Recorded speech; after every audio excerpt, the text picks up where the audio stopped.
Les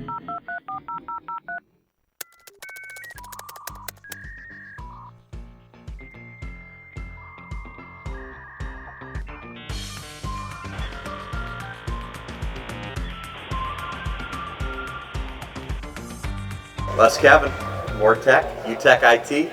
Today's a big day, right? We're out mobile, aren't we? Yeah, we're mobile with the podcast. Mobile with the podcast, so the background's a little bit different. Yep, it's exciting. We had to do that, right? Because we had to get the most interesting man on earth, right? That guy in the commercial. There he is. Right? So, Kevin, so we're mobile because we're in our office in Oakland County. Yes, we are. Which is new and unique for us with a partnership with Walsh College. Yep, that's fantastic. And we have a great guest. We had to put him in a headlock to get him here. You had to, yeah. We're too low key for him. You know what I mean? He's very important. Yeah, he's big money. Bhushan. Bhushan. There we go. And what do you want to call you? We call you anything, right? He'll answer You can anything. call me anything. As long as you got money on the other line for him to give to a good foundation or cause, he'll call him anything, right? Yep. I want to chime in. Bhushan and Kevin, you guys known each other for a long time. And, when I see you guys interact, there's obviously, it's a good energy between the two of you. So, I mean, how far does it go back? How do you guys know each other? And well, it's been a long time because it's taken me this long to get him to come here. You know what I mean? That's why you know. But you guys get along. That clown. Yeah. No, Kevin is in a known brand in Washington County. Washington County, yeah. And now, now that I see Kevin and your team, spreading your wings everywhere, that's really great. Like a mushroom cloud. Yeah, mushroom cloud. Yeah, but I think it's really good to be here at the Walsh College today. Yeah. Because I used to drive to this campus pretty regularly as a former board member. It's good to see all the stuff that has happened here. The fruits of your labor. Good to have you here as part of the Walsh system. I think that's where some of our first foundations go back to. From the WCC, Washington Community College Foundation. You've been in that forever, right? But you've been the chair the last couple of years. But you've always been active in the board. Met you through that, and then he's across the street from us in the business park there with him already and GDI. I mean, I don't know how many businesses you have. I'm going to slight one of them because we can't name all 38 of them here. But. So you guys know each other going back through community involvement and helping organizations and the people in Washington County. Yeah, Kevin plays a very critical role on probably dozens and dozens of community initiatives. One of them happens to be Washington Community College Foundation. It's awesome. I'm the feel-good story. They just kind of tap me on the head like, hey, kid, you're cute. You know what I mean? They call him because he's got the big wallet, So, Bhushan, is it fair to describe you as a serial entrepreneur? That's an interesting terminology because I stopped asking my kids who do they want to be when they grow up. Yeah.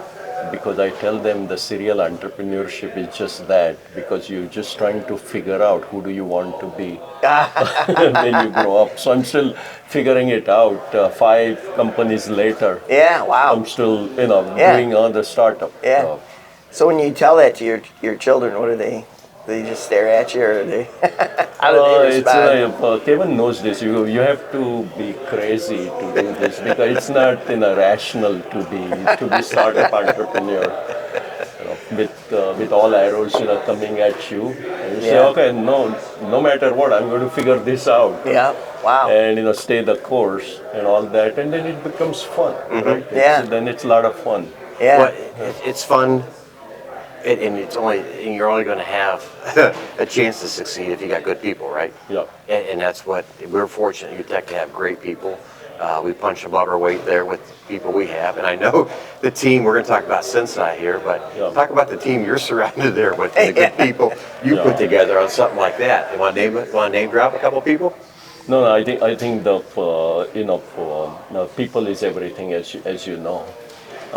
And I've been really blessed to surround myself with great people and vice versa. It just works out like a charm with a new startup that we have. And thank you, Kevin and Les, for your partnership through UTEC.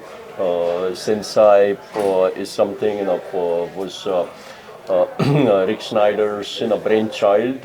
He's in his fifth career, as he says, back into entrepreneurship, growing the business, and we got two other co-founders, David Bien, who was also involved with my other startup as a co-founder at InfoReady, and Dave Kelly, who is the kind of brainchild behind our platform. Wow. So when you have 4 seasoned people trying to do startup, in many ways it's like we can figure this out, because it takes the team to make it happen.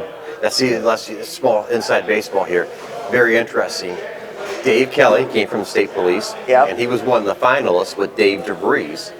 And it came down to that last interview, and Dave DeVries could not spell IT, so they went with Dave Kelly. But you thank us for our partnership. But I woke up frustrated because I'm like, our governor. I hear on Channel 4 News in the morning, new tech company in Ann Arbor. I'm like, oh man, here's a competitor. Oh yeah, the governor. Who wouldn't want to do business with the governor? And so we looked into it. And I'm like, damn, why didn't we think of this? It just makes sense, right? So there's so many. We're selling IT to customers, but it doesn't make sense if you don't know where you're starting from or where you're trying to go, right? And I thought, man, genius guy. So we're glad we got together, because I think it's a great service to say you got to be aware of your score, right? And you got to understand where you're going to go with that. And again, I always love hearing them speak and the presentations. Makes so much sense. And unfortunately, there's so much techie stuff being thrown at small, medium-sized businesses. They just don't know where to start. And the cyber is coming much more rapidly to small businesses than we realized. Just last year alone, the attacks went up by over 400%. So how to give them a path to take to be safer. And to be safer. So that has kind of become our mission. And like Rick calls it doing a business where allowing people to sleep well at night, while growing the business and making money. It's a win-win-win for everyone. So Bhushan, this effort is named SensCy, right? Which I like, because it's a contraction of sensible cyber. Right? So I love, just in the name alone, sensible. There's a lot of fear in the marketplace, right? And a lot of people that are in that marketplace are really targeting, mid to large companies, because that's kind of where you can make the most money, right? With the shortest amount of effort, right? So, but SensCy, your target is actually the most vulnerable. Which is the small to medium business person. And with all the stuff you read about in the news and all that stuff that's going on with cyber, people can be scared, right? And they can be confused. And there's lots of acronyms. So the way I see it, SensCy is trying to clear that cloud out. Right? Absolutely. Make it easy to understand. Make it very affordable. Very affordable for the small and medium business person and company to feel safer against cyber. And who came up? I mean, how did you guys come up with that? And come up with because your process is very well defined. Your support's very well defined, right? So NIST, National Institute of Standards, have created a framework for cybersecurity. So when you look at the bigger companies that have deep pockets and a lot of boots on the ground, essentially what they are doing is implementing the aspects of the NIST framework. So that framework applies everywhere. Unfortunately, small, medium-sized businesses don't have either skills, boots on the ground, or the budget to do any of that stuff.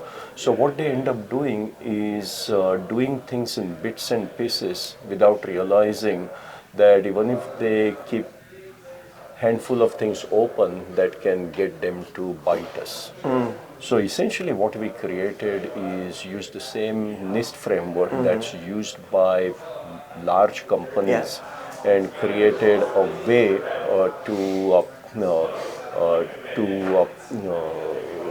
to a platform technology that could be used by small, medium-sized businesses in an affordable way. Yeah. Rick Snyder, our CEO, for his second title in the company is anti-acronym, police. So how do we take the complex techie talk into a simple language that could be understood by any business owner? And most of the business owners, depending on what their business is, they are really focused on their core business. Right. And don't know what this new cyber stuff is and what they should do about it, Right. And so on. So we created a framework that makes it easier for people to understand what are the things you need to do, and then become a outsourced CISO almost, Right, yeah. Chief Information Security Officer, and take care of the framework in a way that they can sleep well at night. Yeah, well, that's Kevin. We fall in that category of a small, medium business, and we're as vulnerable. We're probably more vulnerable than the larger corporations. We're a client of yours, right? Yep. So, and we partner in the marketplace, and everything that we've looked at has been fantastic for us. Yep. In many ways, we're even a larger target because we manage other clients' IT, right? Yeah, and some of the things that you do for as a company, it's just so complementary because we are all about cyber only. When it comes to implementing the aspects of cyber, which you have been doing for thousands of customers over a long period of time, this partnership is something we are really excited about because we can give them a roadmap, but then there's a partner to execute it for them. Well, I liked what I keep on hearing on is that. And again, I thought back to it as a small business, just starting out when we bought this thing. You're afraid to start because you don't know where to start, right? Yeah. So you don't take your SensCy score because that means you got to do something. And I heard that again today, just ringing the bell. I said, we got to constantly remind people there's no shame, right? Right. Where you start, yeah. It's just like working out, right? We don't keep scales in our bathroom because we don't want to have to do something about it when we get on the scale, right? Yeah. But it's not about that. It's just you got to get on at some point and you got to start. Yeah. And it's about where you want to go. It's the journey to get there to make it right the best you can. So on that journey, every journey's always got a first step, right? And so I think my limited understanding in this is, but the first step is that you have to assess where you're at. Yep. And so that's typically a very expensive process because you have to get a CISO type person, right, to come in and take a look. And so one of the hallmarks of SensCy is its affordability, right? Yep. So how do you get around, or what is your business model to get around that very expensive analysis up front? Yeah, so what we discovered is any small medium-sized business, they are aware of the cyber threats, but there's no clear awareness of where they stand. So it's like like a FICO score. you know what your score is that allows you to see what kind of credit facility you may get. So we created what's called SensCy score on a 0 to 1,000 scale. First to assess where they stand based on what they have, and that typically opens up their eyes in terms of what they are missing. And that SensCy score allows us to create a health plan. Like, you would go to your general physician and do the blood test, and it tells you, well, here are the red spots. You're doing okay here, but these are the things you need to do. And then you realize that, I need to do something. Typically diet, exercise, and all the things we don't like. whatever. So the cyber hygiene is actually the same way. It's about treating yourself health hygiene. Once you know where you are, then the health plan really makes sense. So how does somebody go about getting a SensCy score? You can do it two different ways. There's an online version of SensCy score that you can take and self-assess yourself. A lot of times, small, medium-sized businesses don't know how to answer the questions. So we have a guided for virtual call over 20 minutes. So we can guide you through the questions. Sounds like it costs a lot. Well, I mean, our mission to improve cyber health of small, medium-sized businesses, we have packaged the whole SensCy score for zero. All right. We offer it free with no gimmicks in terms of any obligations to buy SensCy services. Got it. But we should tell them there's a booster plan with that they send us cash. Right, Les, you and I cash? To get Personally. a higher SensCy score, personally. Personally. Just leave it in our mailbox, give us a little note that it's there, and they get a higher SensCy. Yeah, that's right. Like it. So, SensCy.com? Yep, SensCy.com. That's where you can go and take your score, or basically, schedule a time online for in-person. Right. So no obligation, no cost. No obligation. So so if somebody does this, right, the algorithm does its calculation and it comes back and it says 200. You're in big trouble. Big trouble. How about 400? Still in big trouble. 500. Anything. When am I going to start sleeping good at night here? Just like your FICO score. Anything less than 800 doesn't allow you to proactively manage issues before they. Just because you have 800 or more still doesn't mean that you won't be hacked, but your chances of getting hacked are much lower. So the gray area is really 500 to 800. That's the area where you are on the right path, but you need to go beyond 800. So we've been in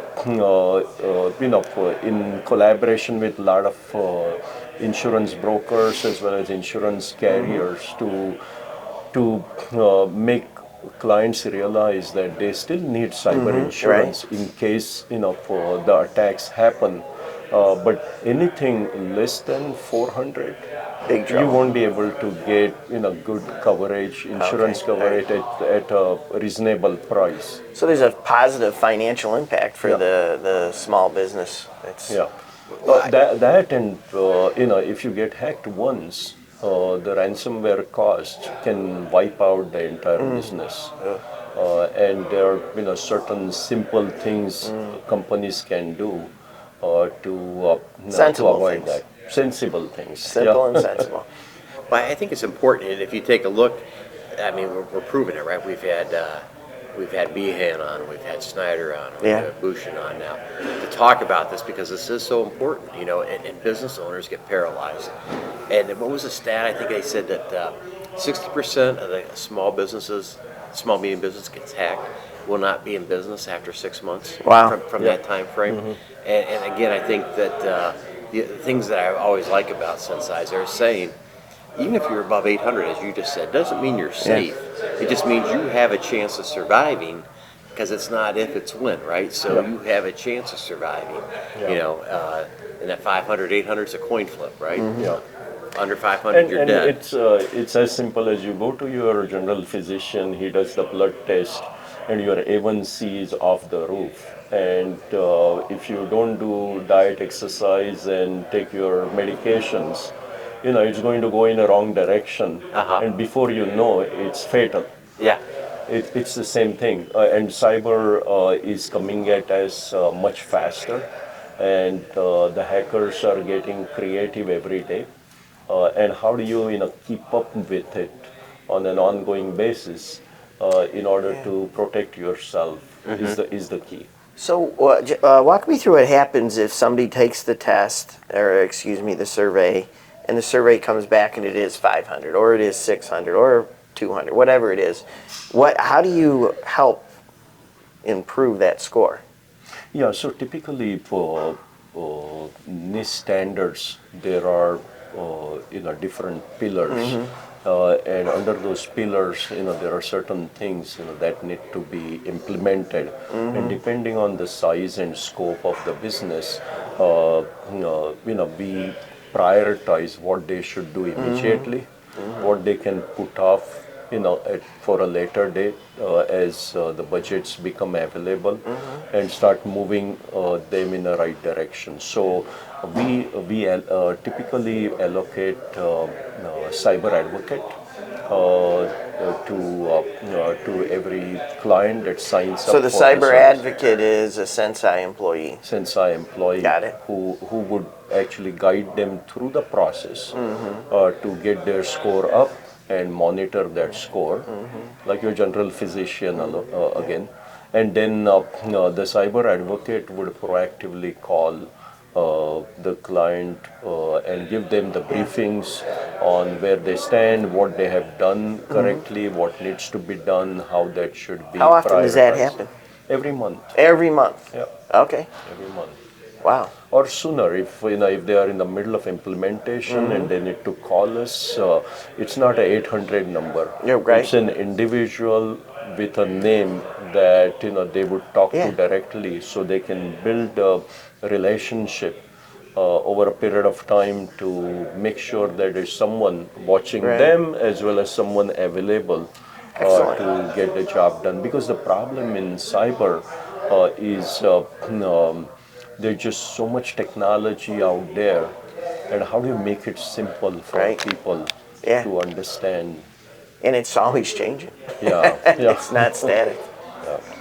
No, and again, I think you advocate too that you got to do something, and it doesn't matter who it's with. It can be with us. We'd love it to be with us, but it doesn't matter who. It's just that you're doing something right to get that protection in place and make sure that you're moving towards that goal. I like the cyber coach because it's kind of like a little inspirational. It's like, It's like having a personal trainer in your gym, right? They get on you when you're slacking, and then when you're doing well, they give you some encouragement and cheer you on. Yeah, we started creating 800 SensCy score badges because we want to recognize people that have been constantly improving the score, and then we recognize companies that have 100% participation in the culture and so on, because it takes a cultural mind shift in order for the entire organization to have a certain mindset, because 99% of the problems happen because of somebody clicking on something wrong or somebody downloading something. And if you are aware of what not to do or what to check on, it requires a different cultural mind shift. So it's more culture mind shift change than just a technology, because technology for the sake of implementing technology and then watching it and not do anything is not going to solve any issue. Got it. That's what they do with us, Les. They give us dumb terminals. They're not plugged in anything. We just see little carnival things circling on our screen, and we get to type away. Like he's only talking about the two of us. That's it. You don't plug in, you can't get ahead. And when we provide the training, we try to make it very humorous and entertaining. And all Something that. I wish this podcast was. Yeah, that's right. So Bhushan, I mean, you're feeling good. I mean, you know, you've had all these great successful ventures that we know about, and you probably have some that we don't know about that, you know, nobody bats 1,000. But how you feel about this? No, this one is really much needed service Yes. and solution in the market. There are 6 million small, medium-sized businesses out there that are really vulnerable to Right. this kind of things. So it really feels good to be able to help them. We have had the clients that were less than 100 Yeah. have improved to go beyond 800. Excellent. So it really feels good that and making it affordable Yeah. is the key because the thing is it's typically the cyber is not in the budget for small Or it's medium-sized- unknown. or it's unknown. But when you realize the consequences of not doing it, then it becomes easier for small, medium-sized businesses to do something. But keeping it affordable even makes it much easier. That's what we have been focusing on. Right. That's great. Always, would you rather budget, I don't know, pick a number, $2,000 a month? Or would you rather get tapped on the shoulder at some random time and just say, you owe me $3 million? Yeah. Yep. You know? I mean, those are two choices, right? Yeah. Yeah. So, but hey, I wanted to say before we close out anything, thank you so much for your give back to not only Washtenaw County, but Oakland County and the counties around, because I don't think we've been to a university where he's not a leader on the board and giving back and investing in scholarships and programs. And, a lot of people talk about it, but you walk the walk too, that you say education's important to be for everybody, whether you're an entrepreneur or not, right? Yeah. We got to have good workers, smart workers, and you believe in that, you walk the walk. And thank you for all you do to give back to education and support it. No, Yeah. thank You're you. leading from the front. I mean, education is something that launched me. Without that, I wouldn't be here. I've been involved in paying back in multiple ways and so on, because there are a lot of lives, like Kevin, your work with Washtenaw Community College, you're touching so many lives. And Well, we love to recruit there because you've built a great program. Yeah. Right. Exactly. Find great students there. I always tell Rose, this is not hard to be involved with this program because there's so many good people there. Yeah. And same here at Walsh College. It's a great institution, and having you involved here is a great thing. We're proud of it. Susie does a great job here. That's phenomenal. Just dynamos. It's just funny to think, that two-polar end of the central area here, that we got dynamic people like that running Right. around. Yeah. So, Well, good. Yeah, no. okay, so we usually end up with Virgo. We don't have any. Yeah, we're no, mobile. but- Yeah, I know, we're Susie's- mobile. Susie's I didn't get slipping, the memo. So We got water. So you guys are bowlers. So if we're going for the 7-10 split, which will we try to knock down first, the 7 or the 10? I'm hitting the 7 as hard as I can and hope like hell it bangs off and gets the 10. What about you? Yeah, He throws strikes. Yeah. Yeah, right. You don't got to worry about it. No, I agree. I think I'm with you on this. Yeah, it's the only way. Yeah, I don't know. Yeah. I didn't know the boy thing to ask. What do you Yeah. think? Yeah, I think you could, the question you should ask, you always ask a bowler is how many steps they take. Then they start thinking about it and it messes up their delivery. And Yeah.